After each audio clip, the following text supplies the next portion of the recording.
Hot 97. Hello. Okay, so everyone was on me about making sure I say your name right. Camila Cabello. Yes, that is 100%. This is so awesome. Yeah. Well, thank you for being here. Thank you for having me. Thank you for being here. You're busy. You're working. It's nonstop. Yeah. Crying in the club. Right when I heard the title, I loved it because it's like every girl has gone through this. Yeah. No, absolutely. Have you cried in the club? Of course. Like, why is he doing this? Why? Yeah. So what is that song based off of? Is that a real life experience? It's basically, that song had a different process than all of the other songs on the album. I, in the beginning, wanted to name the album I Have Questions. Right. And that was like the first song. I started writing the lyrics to that like a year and a half ago during like a really confusing, just weird, like just bad moment of my life. And at first I thought the whole album was going to be about that confusion. I thought it was going to be I Have Questions. And I had written like a lot of the album, and I met with my friend Benny Blanco, who produced Crying in the Club, and I played him like a bunch of my songs, and a week after he was like, oh my God, I have to send you the song. And he sent me the demo of Sia doing Crying in the Club, and I loved it because I felt like it fit into, I knew I wanted the album to be called after the hurting, the healing, the loving. Right. Ooh, motorcycle. It's like real. It's and, real. Yeah, it's New York City streets. Yeah, it's the summertime. It's lighting up. Yeah, and I knew that I wanted that to be the piece that fit into the healing, and so I wrote the bridge for it, and then added my bits to it, and then I had an idea to create the visual based off of just like summarizing the album. Yeah. And so I started with I Have Questions and then went into Crying in the Club. And so that's how that happened. So now you had writer's block for a while. Yeah, I did. That word used to like terrify me. It still makes me like, ugh. But it's actually not scary. It's not. Because I feel like you can't be creative all the time and you can't be inspired all the time. You know what I mean? Everybody, that is just a natural part of the creative process, that it goes up and down and up and down. I think I was just like feeling really, you know, I just felt like anxious and numb at the same time. And so I just didn't know, I wasn't in touch with my feelings, which is what made me anxious and numb. You know what I mean? And I feel like writing, you can't write and not, I mean, you can, but I personally can't. You can't write and it not come from your feelings, because then I have nothing to say. Like the lyrics don't come out. Yeah. Melodies can come out, but not lyrics. And so, for like 6 months, I was just in that place where I couldn't. And I felt like I was like a little bit afraid of writing I Have Questions, because it felt like such an important song to me. Right. And I was just kind of like, I felt like there was no way that I could make it sound emotionally like what I was going through. Right. And so I finished it with, I worked on it with BB Borelli, who's amazing artist, and Jesse Shatkins and Frank Dukes, and it ended up really sounding like what I felt, which was really cool, because I really didn't, I don't know, that emotion is like, it's hard to really, you know, hear that in a song, because it's like so heavy, you know what I mean? And the song is heavy, but like, yeah. What made you decide to open up? Was it just like part of the writing process for you? I think it's both. I feel like the writing process forces you to ask yourself questions about how you are. You know what I mean? Because you're just every day, like in the beginning, I had like a list of titles and lyrics on my phone that I knew that I for sure wanted to write about. But it was like, even if you want to write a song called This Isn't This, if you don't feel that way that day, you can't do it. You know what I mean? Right. And so I started to just be more open to like each day being like, okay, how am I feeling today? Because if I feel this way, then I know for sure I can get this emotion out today. Right. But if I'm feeling happy today, I'm not gonna be able to write a sad song. And if I'm feeling sad, I'm not gonna be able to write a happy song. Right. You know? And so I just felt like way more flexible, which made the songs a lot better when I wasn't like trying to just tick off the box, and I was just kind of like, how do I feel today? And that naturally opens you up. It's like therapy. I was gonna say, sounds like it's therapy. Yeah. Which is like, when I'm looking at the title of the album, the hurting, the healing, the loving. I'm like, great, this is it. I'm gonna go to therapy. I'm gonna cry. My heart's gonna feel good. Yeah. I mean, are we gonna feel and experience all of these emotions on the album? Yeah, I for think sure? so. I mean, I hope so. I definitely did while making it. Yeah.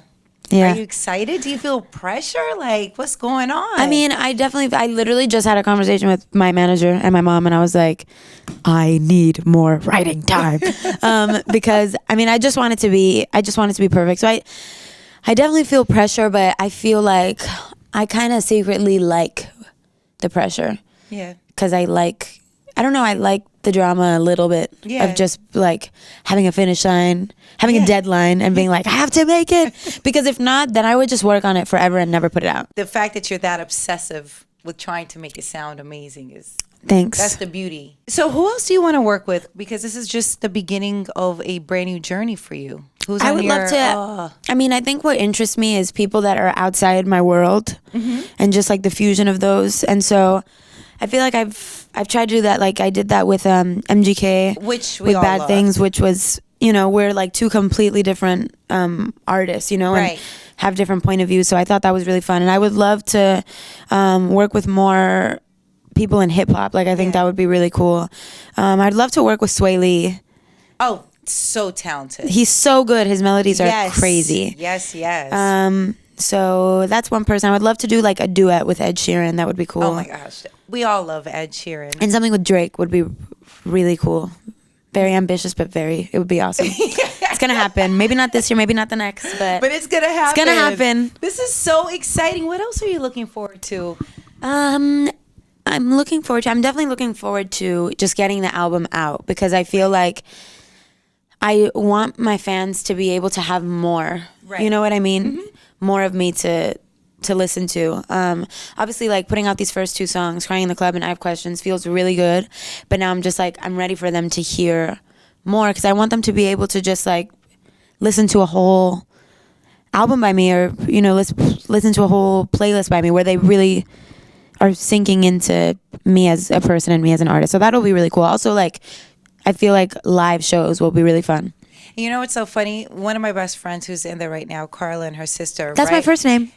Oh my gosh, this is so awesome. Is it with a C or a K? K. Me too. Oh my gosh. So they were both debating on which song they like more. Oh, cool. Crying in the Club or I Have Questions. Yeah. And literally they're like complete opposites. So the one's like, no. Yeah. No. And I feel like with your fans, it's very similar, the Yeah. same. Very passionate, very exciting. Do you feel with I Have Questions that writing it, did you cry? Oh my God. Yeah, absolutely. I remember like while we were doing it, Yeah.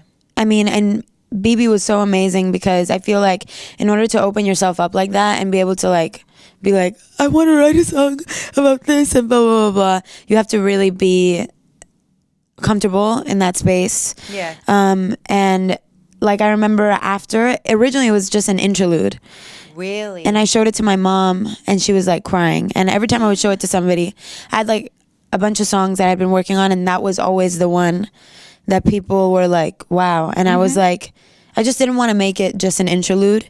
So I went back in and I finished writing the second verse and I finished writing the song. And that one took a while to, like I kept adding more and more stuff to it. Like I added the little whispers at the end. Yep. Like I kept adding more and more stuff to it to make it just, I just wanted to make it as much, I wanted it to really represent the emotion sonically, like in every way. Yeah. Even in the production. Oh, you cried. Oh my God. Yeah, I've cried a lot while making this, but in a good way. Good. Therapeutic way. Yeah, definitely. I mean, I feel like, I don't know, I feel like, especially writing, I feel like makes me super in touch with my emotions. So it's like, even when I was happy, when I found myself just getting better and making new friends and just living out these new experiences and kind of and while I was living in Miami, I was not the most extroverted person. And then when I was in the group, it was like we were touring and in our little group bubble for like 5 years. Right. You know what I mean? And so this was the first time that I feel like I really got to break that bubble and be just like in the real music world and just be meeting all these different kinds of people and working with different producers and being in LA for a while. Yeah. Which I hadn't done before either, because we would like record a bunch of songs in like 2 or 3 weeks and then go to the next thing, go to the next thing, go to the next thing. So it was also really fun to just be like in the same place right for 3 months and just feel like human. You know what I mean? Yes. So it was just, there were moments where I would be like, this is amazing. But I think writing definitely makes me more in tune with my emotions. So I cry so more. awesome. Yeah. Have you met anyone and been starstruck yet? Oh my God. Yeah, definitely. Pharrell was definitely, Yeah. I was just like, and also we worked together. He worked from like 6 a.m. to 12 p.m. Yeah. Which is, I feel like you're like not in as much control of yourself at 6 a.m. Right. You know what I mean? Yeah. And so I was just full on like, wow, here I am. Right. Here you are. Yeah. So that was really cool. And just to be able to watch him work is just amazing. Like, it's so inspiring. Yeah. And lots of other people, like Ryan Tedder was really cool. Charlie XCX I think is amazing, and I think she's so talented as a songwriter and as an artist. Yes. I'm like a big fan of hers in general. So that was really cool that she even like wanted to work with me. I was just like, so many people that I was just surprised that wanted to, you know, dedicate time to me. Like, that was really cool. Yeah. How about your love life? Are you in love? Are you so busy on work? I'm not, but I always have a crush on somebody. I can't live my life without having a crush on somebody. Yeah. Or without like daydreaming about somebody. That would be so boring. We all daydream. Kidding? Yeah, absolutely. It's like the best ever. It's the best. I don't know if you'll ever have time. By the sounds of it, Not right now, but Yeah. definitely it just has to happen, Yeah. because the next album, I'm over the hurting, the healing. I'm at the loving now. Yeah. Let's go. I love it. Okay, so now I know you're close friends with Taylor Swift, right? Yeah. So I want to play it's a cute little game, and it's what would Taylor Swift do, being that she's one of your close friends, okay? So the first question is, if you accidentally farted on a date and Taylor was there, would she rat you out, or would she just be solid with you?